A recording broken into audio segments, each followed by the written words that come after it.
Yeah.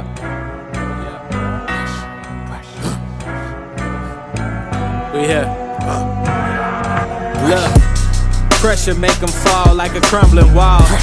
Pressure make them fall like they lost it all. Pressure to these guys, pressure to them all. Apply the pressure, apply the pressure. Pressure make them fall like a crumbling wall. Pressure make them fall like they lost it all. Pressure to these guys, pressure to them all. Pressure make them, Pressure draw that line in the sand. Pressure turn a boy to a man. Pressure smack them toys out your hands. You did all that you can and gotta do it all again. Facing pressure, we up by the action and I noticed your absence. Is it your ovaries acting? Are you overreacting? Do not fold like a napkin, just tap in if you lacking.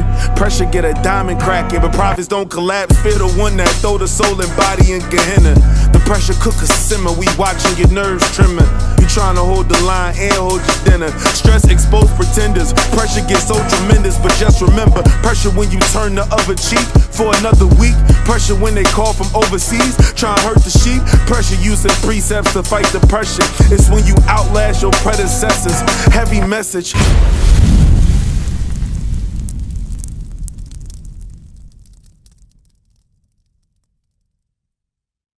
Because first we must find the root of the problem. How do we lose our history? What's your name, brother? So Mark? How do we lose our history, you know? Now we use our history like standing up, man. Just let's just say a Mexican race got pushed out. Texas, right. That's how we lose our right. Well, we lost it by breaking God's commandments and through colonization. Right? Conquistadors came and they taught your people Spanish when you originally spoke Hebrew.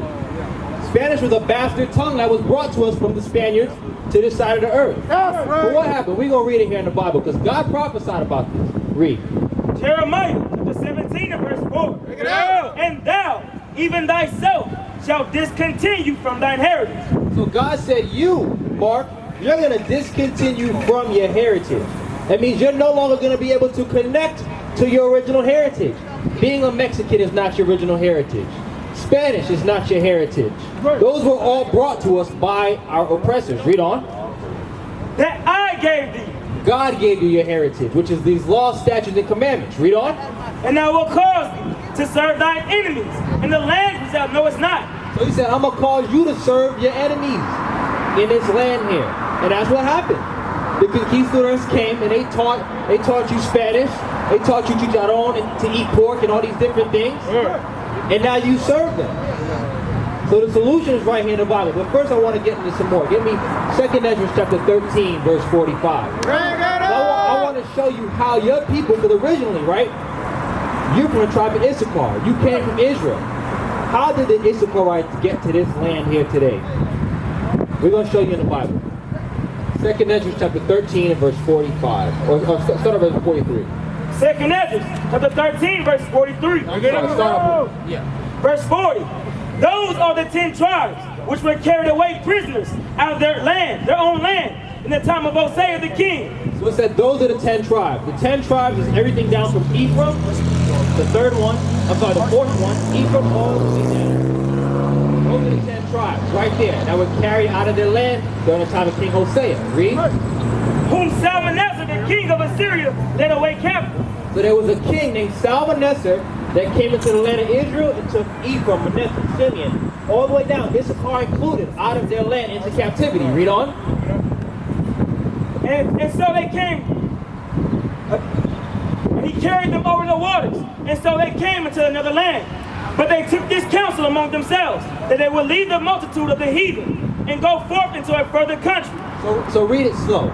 So what he said was that once they left that land of Israel, the 10 tribes, they went into the land of Assyria and served as slaves. Now once the king no longer ruled and the captivity was over, some of them said amongst themselves, the 10 tribes, they said, you know what? Let's go into another land where we can keep our laws. Read on. But they took this counsel among themselves, that they would leave the multitude of the heathen and go forth into a further country where never mankind dwelt. This was the further country where never mankind dwelt. Because back then, only the eastern hemisphere of the world was inhabited. This side of the earth was never inhabited, right? So they said, we're going to leave this side of the earth and we're going to go to a country where man never dwelt. And do what? That they might dare keep their statutes, which they never kept in their own land. So they're going to go there to keep their laws that they never kept back in Israel. What are some of those laws? Fringes. That's why you see, grab that poster real quick so we can show Mark. That's why you see the Native Americans. They're wearing the same garments that we had. These same things. This is recorded in the Bible. There's something called a Back Creek stone in Ohio. They found ancient Hebrew written, the 10 Commandments written by the Native Americans. So you ask yourself, how did the Native Americans know Hebrew? Because they were the 10 tribes of the nation of Israel. They were the lost sheep of the house of Israel. That's right. Read on. And they entered into the Euphrates. And they entered into the Euphrates. So let's show them the Euphrates. Hold us real quick, Khalil. Officer Khalil. The Euphrates is right, where is this? Euphrates is right here. So they entered into the river Euphrates and what? And they entered into the Euphrates by the narrow passages of the river. For the Most High then showed signs for them, and held still the flood till they were passed over. So the Most High held signs for them and held still the flood for when they passed over. Passed over to what? The water. So they came in and they came around and what? Read. For through that country there was a great way to go, namely of a year and a half. And the same region is called Arsareth. It's called what? Arsareth. It's called what? Arsareth. Arsareth was the ancient term for the land of America.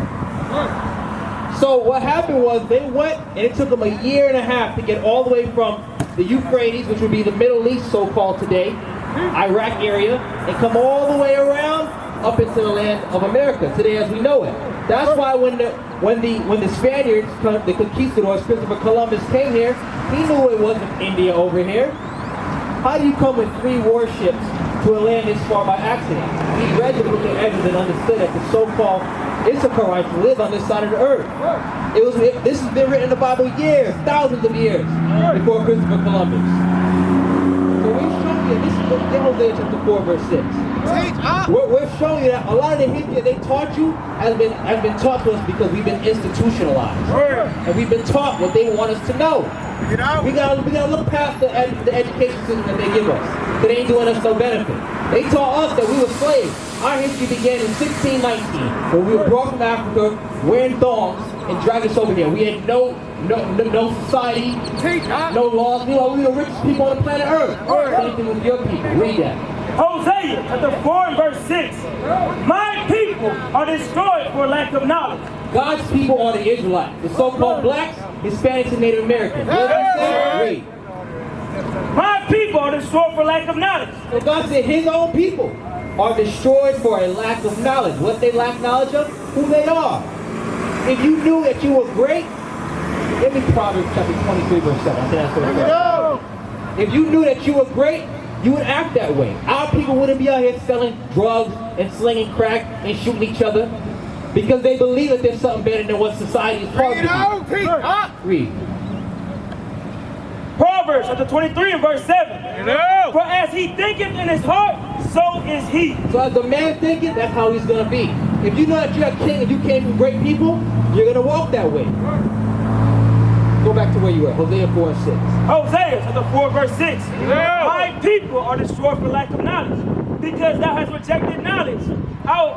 I will also reject thee. So God said, because you rejected the knowledge that I gave you, the laws, the statutes, the commandments, all the wisdom that's in this book, God said, I'm going to reject you. You're not going to know who you are. You're going to be discontinued from your heritage. You're no longer going to say I'm from the tribe of Issachar. You're going to say I'm a Mexican. You're going to speak Spanish. You're going to work in their fields the same way we worked in their fields. We're going to build the White. We're going to build the White House for them now. We're going to build all these different things that make them rich, our oppressors. Give me Proverbs 3:31. We built all these things for them, and that's the result of us breaking God's commandments. God said you're going to be destroyed for a lack of knowledge. Read. Proverbs chapter 3 verse 31. Envy thou not the oppressor, and choose none of his ways. So God is saying, do not envy your oppressor. I wonder why. There's something called Stockholm Syndrome. You ever heard of Stockholm Syndrome?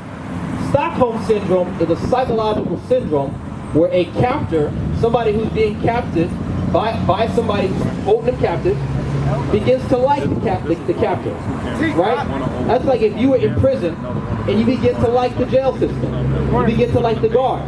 They played on your mind and made you think that you need them. Institutionalized, exactly. Read it again. Proverbs chapter 3 verse 31. Envy thou not the oppressor. God says, do not envy your oppressor. Read. And choose none of his ways. And don't choose any of his ways. His holidays, what he's taught you in society, none of that stuff. His religions, his belief systems, don't choose any of it. It's going to destroy you. What are some of those things? Let me ask you, Mark. What does Christ look like? Okay, so you said that Christ was a spirit. He's a frequency from the sun. Oh, he was probably one step respectful in the Bible. So let me ask you, brother. What's your name? Yes, sir. Aamir. What do they call you? Valpro Thunderheart. Okay, Valpro Thunderheart. I'm going to show you what the Bible says about Christ, right? Give me 1 John chapter 4, verse 2. Bring it up. 1 John chapter 4, verse 2. Hereby know ye the Spirit of God. Every spirit that confesses that Jesus Christ is come in the flesh is of God. So you said that Christ came in the spirit. The Bible says that every man that confesses that Jesus Christ came in the spirit, in the flesh, is of God. Read on. And every spirit that confesseth not that Jesus Christ is come in the flesh is not of God. So if you said Christ didn't come in the flesh, that's not of God. Christ was not a spirit. He was a walking man. He came on this earth and walked. That's right. And this is that spirit of Antichrist. So Valpro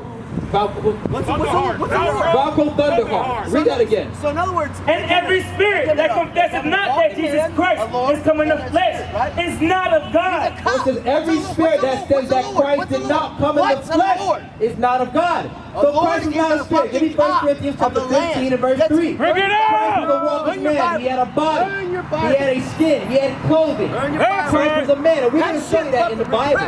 In the Bible. Because you ever say something, Mark? When somebody says that Christ came in the spirit, and what you're saying is that Christ could look like anything, right? If Christ was a man like you and I, wouldn't he have a body? He's an image you portrayed, like showing your. The Lord is a cop. He's an image that's been portrayed, right? So do you believe that Christ came on earth? I believe. Don't tell me not believe. No, listen about Thunderheart. My family, they destroyed. Come closer, Mark. They killed. I'm an endangered species because of them. So listen to this. Read that. 1 Corinthians chapter 15, verse 3. We're going to see what the Bible says about Christ. Read. Verse 3. Chapter 15, verse 3. For I deliver unto you, first of all, that which I also received. How that Christ died for our sins. So Christ died for the sins of the nation of Israel. Read. According to the scriptures. And that he was buried, and that he rose again the third day, according to the scriptures. Okay. And that he was seen of Cephas. So Christ was seen of who? Of Cephas. Have you ever seen a spirit? No. Nobody. Have anybody here seen a spirit? No. He said he was seen of Cephas. And who else? Read. Then of the 12. Then of 12. Read 12. The 12 apostles. Read on. After that, he was seen of above 500 brethren at once. So Christ was seen of above 500 brethren. 512 plus people saw Christ. Nobody has ever seen a spirit. So what is he talking about? Valpro Thunderheart. Christ had a body. Christ was a walking man like you and I. But they teach that stuff in church, that garbage, to deceive us. To say Christ could be white. He could be Chinese. He could be East Indian. No, Christ was a black man. Christ looked just like you and I. That's right. You in the Bible. Notice this, Mark. Everything that we're going to here is found right here in the Bible. We ain't talking about he's a spirit, my name's Valpro Thunderheart. We're showing you in the Bible what's being said. This is stuff that we have to peel back. This is what has destroyed our minds. Read that. Revelation chapter 1 and verse 4. Now we're going to show you what did Christ look like. They teach that that man over to the right is what Christ looked like. That light skin, long hair, sheep hair, man with blue eyes, that loves everybody and is going to come down and save the earth and bring roses and flowers. That's not the spirit of Christ. We don't read what Christ looks like. Read. Revelation chapter 1 and verse 1. The revelation of Jesus Christ. So it says the revelation of Jesus Christ. So, Mark, the word revelation, you know the root word of revelation? Depending, Revelation. So it has no provision. The root word of revelation means the revealing, right? A revelation is a revealing of something. So here it's saying the revealing of Jesus Christ. Verse 14. Verse 14. His head and his hairs were white like wool. Whoa, huh? Read that again. His head and his hairs were white like wool. So it says Christ's hair was white and it was woolly. You ever seen wool before? From a black man's hair too. like a black man's hair, right? He said his head and his hair was white like wool. That's white wool. So that's what they say Christ's hair looks like now, right? Who is that? That's not fitting the description. That's strike one. You can put it down for right now. Hold it inside. Read on.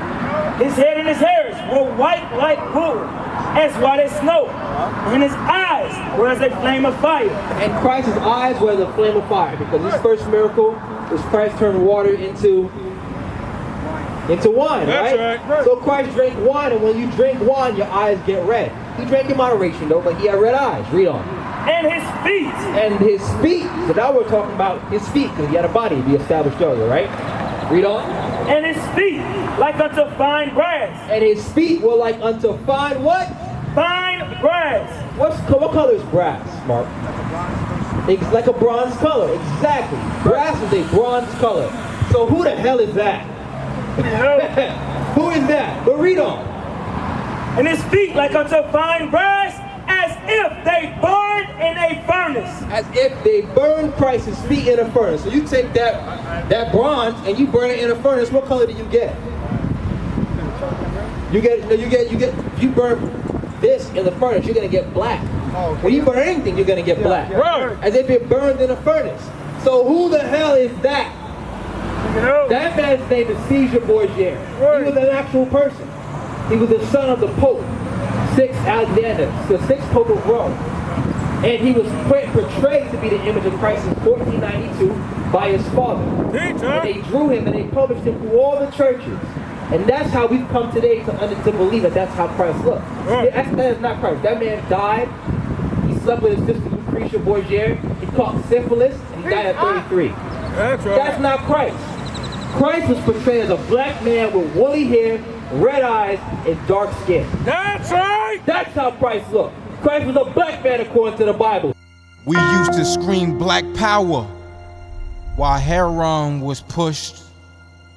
But at the end of the day, nothing's in vain. IUIC has been given a vision. The tents of Judah has risen. Many has attempted the mission. Minor murmuring, omitting, and missing the mark. Just reading that he had the flame of fire in his eyes gave us the spark. We on Paul's mission. We out on the road, purple and gold. From Mexico, Cuba, Haiti, Ghana, Sierra Leone. 144,000 boots banging, concrete crackling. These are our men repented at heart. The scriptures is proof. IUIC, we deliver the truth.